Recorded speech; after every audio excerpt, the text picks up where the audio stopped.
Good morning, it's James. I do hope and pray this message finds you and your loved ones peaceful, thriving, and well. I'm very grateful to see you this morning, as I always am, but this morning, maybe I'm more grateful than ever because I think this message is so critically important for the times that we're living in.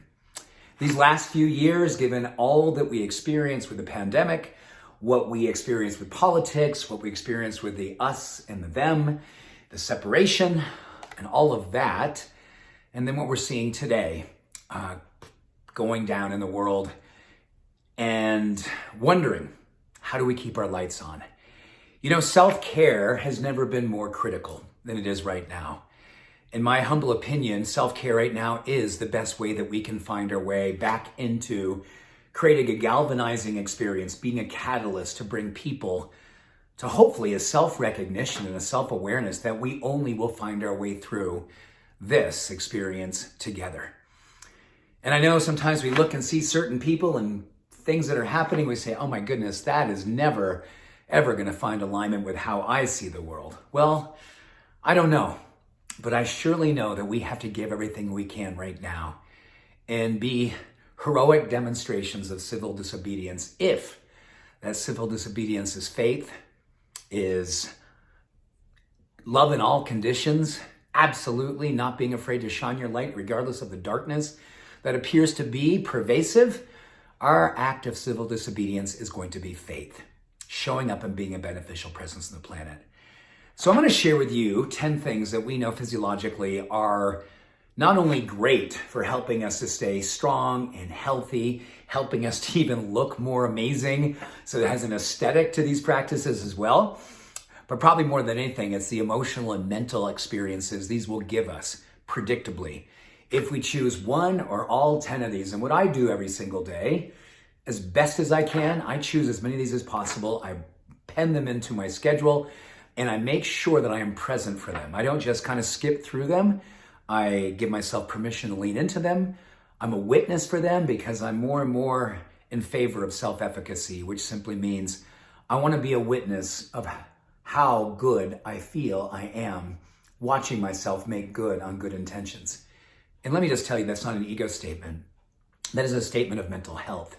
It's a statement of emotional resilience to be someone who has efficacious self, where you place love, acts of love, oh my goodness, acts of love towards yourself into your schedule, and you follow through, you're present for them, and you really, really celebrate how good you are. Never, ever forget how good you are. Number one, a 3 to 5 minute meditation practice will turn on genes associated with not only helping to raise certain neurochemicals that'll help us to be more resilient and more optimistic and more incrementally gaining light in our life, but also help us to recognize practices, people, things that we do that turn our light down. I think self-awareness right now is one of the greatest opportunities. I am really getting clear about certain media, certain people, certain environments where I will not allow myself to engage. I won't go there. I don't want to see those things. And I don't want to necessarily engage with certain types of people who, at this point in their evolution, don't align with how I would love to see us as a world community do what we need to do, which is to love one another and see the good in one another and be heroic in our levels of compassion and acceptance. Enough said there. Love. Love is the ultimate gene changer. Loving ourselves, accepting ourselves, being compassionate towards ourselves changes our genes for the more better, the more vital, the more beautiful, the more strong. So find a self-love practice that you can connect to and never, ever let go of. Number 3, each and every day, find something that gives you deep fulfillment, whether it's connecting with someone that you love through FaceTime, going for a walk in the woods, doing whatever you need to do that gives you satisfaction, which simply means from the Latin, give yourself permission to have enough action in the thing that brings you alive. That is satisfaction. Creativity. Drums are my creativity. I love to do congas. I love to dance. I love to shake my little conga egg. It has all the little noises inside of it. Even for a few minutes, it actually helps my genes to loosen up.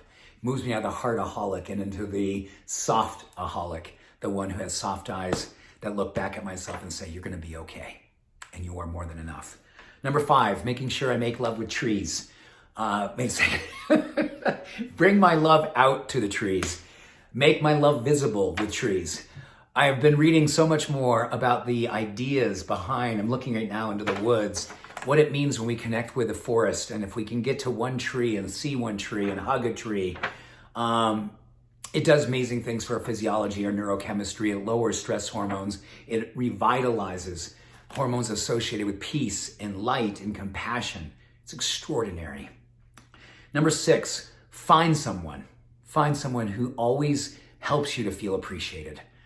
And if you can't find someone, send me a note. I will find something beautiful about you. I promise you, because I know there's 100 things that are beautiful about you, and I will make sure that you and I feel appreciated. I promise you that. Number 7, set long-range goals. That galvanizes hope, helps us to lift the octave, so our mind and our brain and our neurochemistry starts to see possibilities and doesn't see only the dark things that sometimes feel like that are clouding everything that we do. Number 8, high intensity interval walking, not running, not training, just walking, changing speeds. Do it like a speed walker. It's hysterical, right? When you walk like a speed walker in the Olympics, can't help but giggle. It's just really, really fun. And it's amazing for neurochemistry. It's amazing for our physiology. It does amazing things for fighting inflammation. It's just good medicine. Number 9, raise your routines to rituals. Like, just place them in your day. Make sure they're non-negotiables. Celebrate them when you're done. Cross them off, circle them, whatever. Give yourself a heart high five. And number 10, you are alive to the degree that you serve. Begin with yourself. Find a way to integrate with courage and compassion the service of self-love and self-care and self-acceptance and self-compassion. It'll change your life, and then it goes out in the world and changes every life that has a blessing of laying eyes on you. Thank you. Much love. Every blessing. Have an awesome day. Bye for now.